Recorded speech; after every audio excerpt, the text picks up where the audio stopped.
Welcome to episode 162 of the Forward from 50 podcast, where we interview people over 50 who are pursuing new direction for their lives. It's an opportunity for men and women to tell their stories, their way, and in their own words. I'm Greg Gerber, the founder of Forward from 50, and your host for today's show. Today I have the privilege of speaking with Dr. Terrlyn L. Avery, who calls herself Dr. TLC. She is a pastor, licensed psychologist, author, and racial healing practitioner whose work sits at the intersection of faith, psychology, and justice. Dr. TLC is the pastor of the Martin Luther King Jr. Community Presbyterian Church in Springfield, Massachusetts.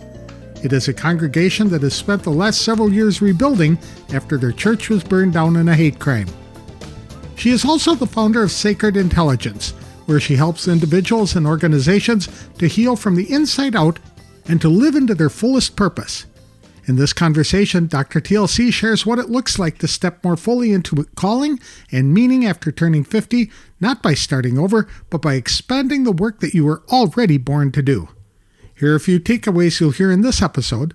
First, Terrlyn explains how purpose after 50 isn't a sharp turn, but more of a widening path.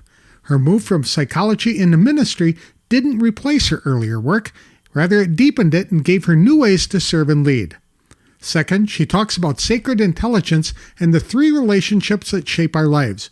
Those include our sacred relationship with God or a higher source, our relationship with ourselves, and our shared relationships with others. Third, Terrlyn shares why boundaries, rest, and learning to say no are essential, especially for women and caregivers who are used to saying yes to everybody else. Finally, she reminds us that faith doesn't mean having the whole plan figured out. It just means taking the next step even when you can't see the whole staircase. This is a thoughtful, honest conversation about calling, courage, and what it means to keep growing and serving after turning 50. To tell us more about her story and what gives her life more meaning and purpose today, please welcome Dr. Terrlyn Avery to the show. Thanks for joining me today, Dr. TLC. I really appreciate the time. Tell us a little bit about yourself and the church that you pastor.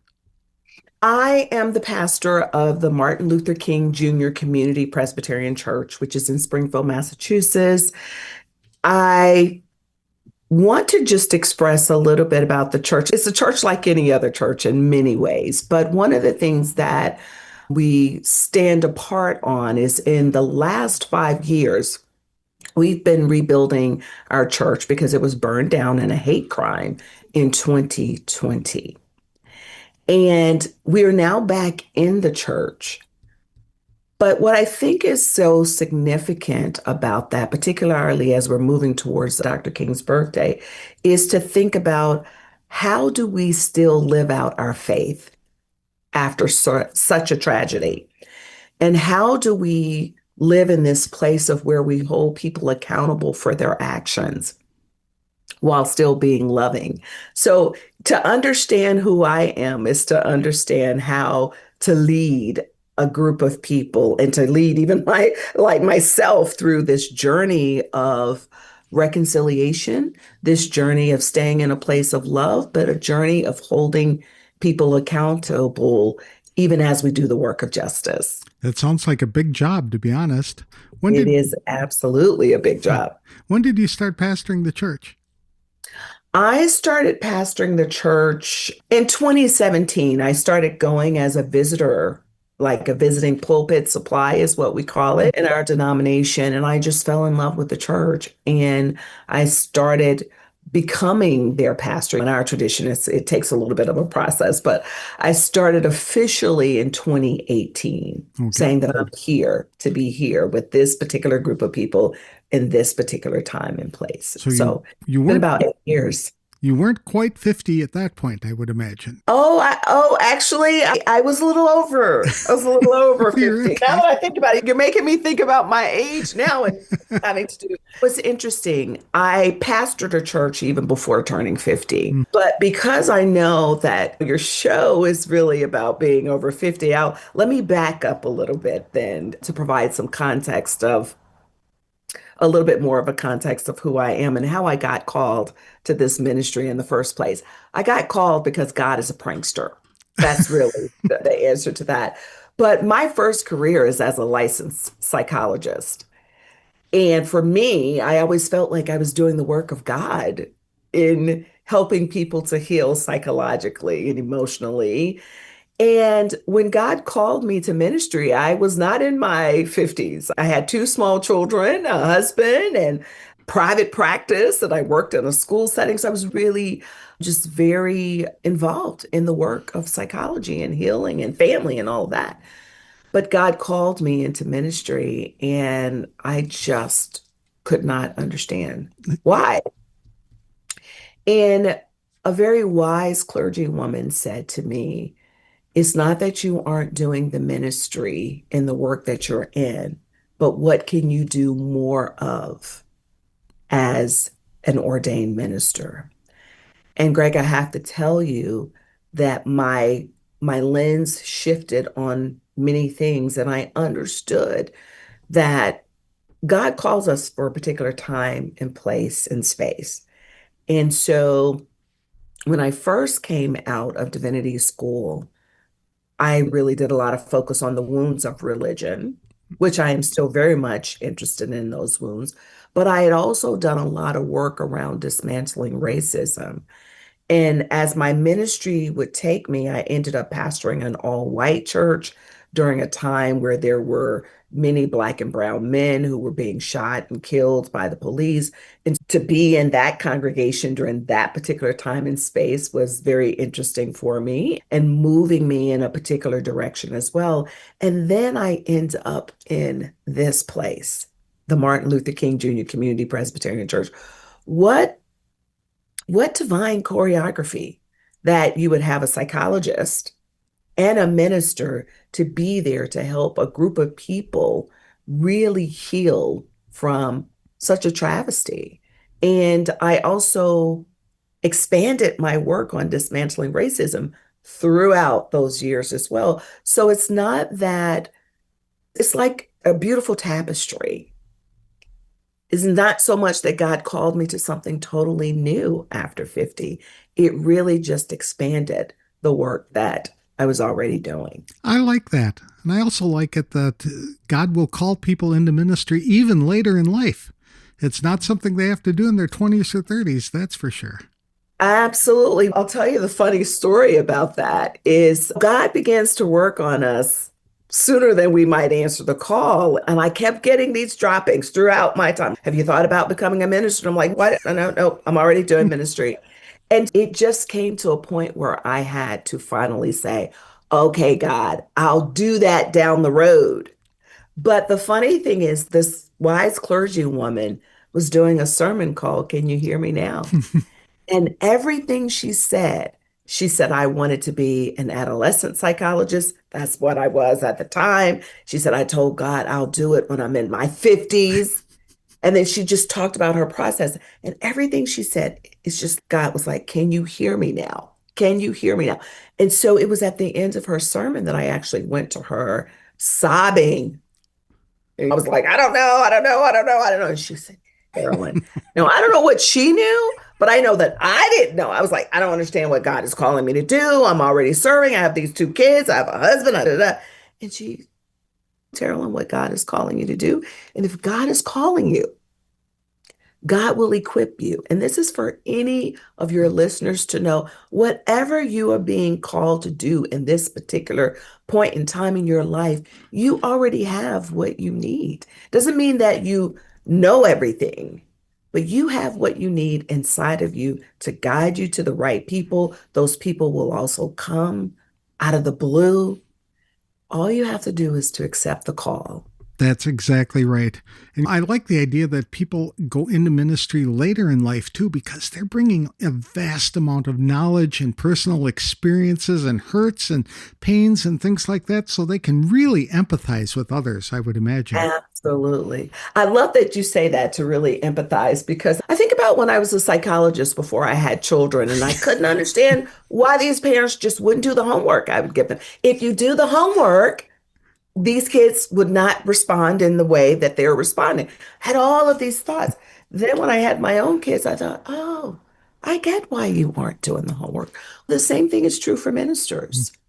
I'm able to empathize because I've had some experiences that I may not have had in my younger life. Not to say that young pastors can't either, but there's a wealth of knowledge that I bring at the age of 60 that is very different than even 10 years ago That's or right. 20 years ago, Yeah, we are right? always learning. And I can't tell you how much I've learned as a pastor who's had to rebuild a church, rebuild its ministry. And no, I didn't do it all alone. So I don't ever want to give that impression. But there are things that I know now in terms of what it takes to rebuild a structure, what it takes to help people deal with their trauma in a very different way, even while I have my own trauma, that's right. right? Yes. So the thing about ministry is that every pastor who stands in that pulpit has their own stuff. And people love their pastors and they pray for their pastors and they're concerned about them. But at the end of the day, they want their pastor to meet their need. Mm, So when you stand there in that pulpit, doesn't matter what you've just been through. right. What matters is that you are saying something that will inspire the people, comfort the people, and really afflict the people, because that's what ministry is about, right? To comfort the afflicted and to afflict the comfortable. That's right. Exactly. And that Yeah, can be hard to do when you've got 100 people in front of you, or 200, or even, yeah, I can't imagine some of these pastors with thousands of people in front of them, all with different needs, backgrounds, wants, desires, and you have to speak to all of them at the same time. absolutely. Greg, at the end of the day, people really want to just know, how do we get through life? How do we deal with the traumas of life? Because we're all experiencing trauma in one way or the other. How do we keep going when we feel hopeless and depressed? Or how do we know when God is calling us to that next step, whether it be in business, in a relationship? How do we know that we're moving in the right direction? So that's when we take whatever our sacred text is and break it down to say, what does this mean for me in this time and in this space? How do I understand the ways in which God is showing up in my life? That's really what it is. And the work that I do, I believe that I am called to share with people that you are divinely created and you are loved unconditionally. That's So right. it does not matter what I am doing. That's the central message. I don't have to preach that all the time. I don't have to say it when I work with people one on one, but it's the essence of the message. And so if I bring that into any message, people will feel that. They Hmm. will love that. They will be inspired by it to do the work that they are called to do. That's great. You coined the term pestologist. I've not heard that before. What is a pestologist? So, pastologist is really the fact that I am an ordained minister and a licensed psychologist, and I bring both of those two things into what I do with any person that I'm working with. So, I don't necessarily walk into a space and go, hey, look over here, I'm a psychologist, I'm a pastor. I don't do that, but I bring the knowledge of both of those things in. And all of my work is centered on three pillars: the sacred relationship, the selfish relationship, and the shared relationship. So, what do I mean by that? Our sacred relationship is that connection with our highest self, however you define that highest self. God, source, universe, to me, they're all wrapped up in there together. It is really about, where do you see yourself in relationship to the divine, however you define that. The selfish is really about us examining ourselves, our relationship with ourselves. How do we show up for ourselves? How do we engage in self reflection so that we know what our triggers are, so that we know how we move throughout this world, and how are we showing up for other people? And then the shared really is, excuse me, how we're showing up to other people. What do they see when they look at us? But the shared is really now, how do I show up when I'm dealing with Greg? Okay. How do I impact Greg in a sense to help him be his best self? What am I doing in the world to help other people manifest their greatness? Because that's really what it's about. And so those three pillars then are about us tapping into our sacred intelligence Okay. and that divine part of us that helps us to make intelligent decisions that will not allow us to harm ourselves, harm other people, or allow other people to harm us. When I read that on your website and the point about selfish relationships, I thought, oh no, I thought we weren't supposed to be selfish. But it makes perfect sense the way you explained it, that you have to be conscious of what yourself wants and what you're bringing to it. And here's the thing about our selfish relationship that I want to say, and I know this to be the case particularly for women. And as a Black woman, I know it is especially the case for us. We want to help so many people, and we feel like